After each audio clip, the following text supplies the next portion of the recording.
Welcome to Tech News Briefing. It's Wednesday, October 4th. I'm Zoe Thomas for the Wall Street Journal. Amazon used an algorithm to test how much it could raise its prices in a way that competitors would follow. That's according to redacted portions of the Federal Trade Commission's monopoly lawsuit against the company. The algorithm, codenamed Project Nessie, helped the e-commerce giant improve its profits, according to people familiar with the allegations. WSJ reporter Dana Mattioli is with us to talk about the program. So Dana, can you tell us a bit more about how Project Nessie worked? In last week's FTC lawsuit against Amazon, there was a giant redacted section about an algorithm called Project Nessie. And it didn't really lay out how the algorithm worked or why it was part of the complaint. And what we were able to figure out is that the FTC alleges that Amazon used this internal algorithm to test how much it could raise prices on Amazon.com in a way that their competitors would follow. And what the FTC says is this created higher prices for consumers throughout the internet. How does the FTC allege that this particular algorithm helped Amazon to increase those prices across platforms that it doesn't operate? The thing about Amazon is that it is such a behemoth when it comes to e-commerce. Nearly 40% of all online commerce happens on Amazon.com in the US. And because of that power, it's very well tracked by competitors from a pricing standpoint. So when Amazon lowers a price, or even when Amazon raises a price, competitor sites notice and often follow. So even if you're not shopping on Amazon.com, a raised price there could affect the dollars in your cart on a competitor website. You say this program worked when Amazon lowered prices as well?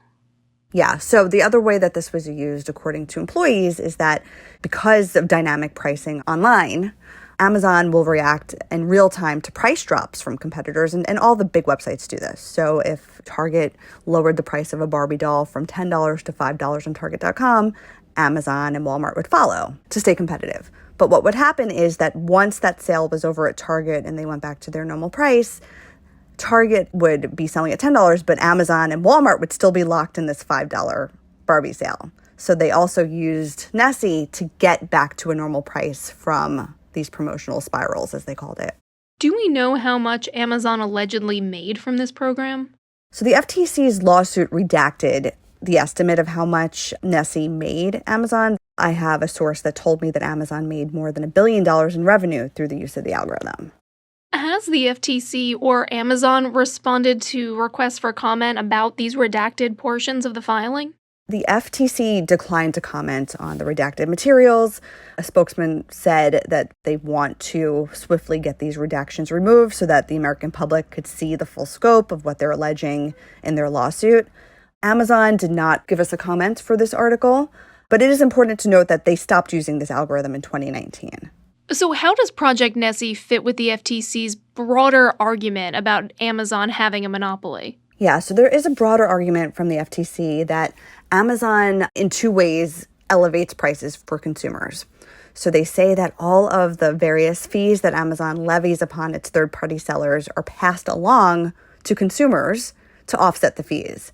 And the second thing that they said is that because Amazon demands that their sellers have the lowest price on Amazon.com and penalizes them if they offer their products for lower prices on competitor sites, that the floor is set by Amazon. And because these sellers have to offset the fees, everyone pays higher prices. Dana, you and I have talked before about how FTC Chair Lina Khan argued in her 2017 Yale Law Review article that Amazon was a monopoly.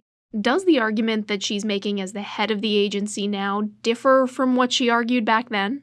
It's interesting. When the lawsuit came out, a lot of people scratched their heads because her original 2017 paper alleged that Amazon was a predatory pricer, that it lowered prices to places where competitors couldn't compete and put people out of business. So it was sort of the opposite argument. And there were a lot of hot takes that had a hard time reconciling that through what the actual lawsuit said. But when I spoke to people around the case and people that have watched the evolution of Lina Khan, they pointed out that this is really not a discrepancy and that the Amazon that Lina Khan was describing in 2017 was a monopoly builder. And oftentimes monopoly builders have to cut prices and push rivals out of business in order to cement their dominance. And that the Amazon that Lina Khan is suing now is a late stage monopoly that is now able to raise prices and degrade services because there's fewer competitors from the building of the empire. So that's some of what people have told me, that there's really not a discrepancy here. It's just different stages of a monopoly's evolution. That was our reporter, Dana Mattioli. And that's it for Tech News Briefing. Today's show was produced by Anthony Bancy with supervising producer Melanie Roy. I'm Zoe Thomas for the Wall Street Journal. You can check us out same time, same place tomorrow. Thanks for listening.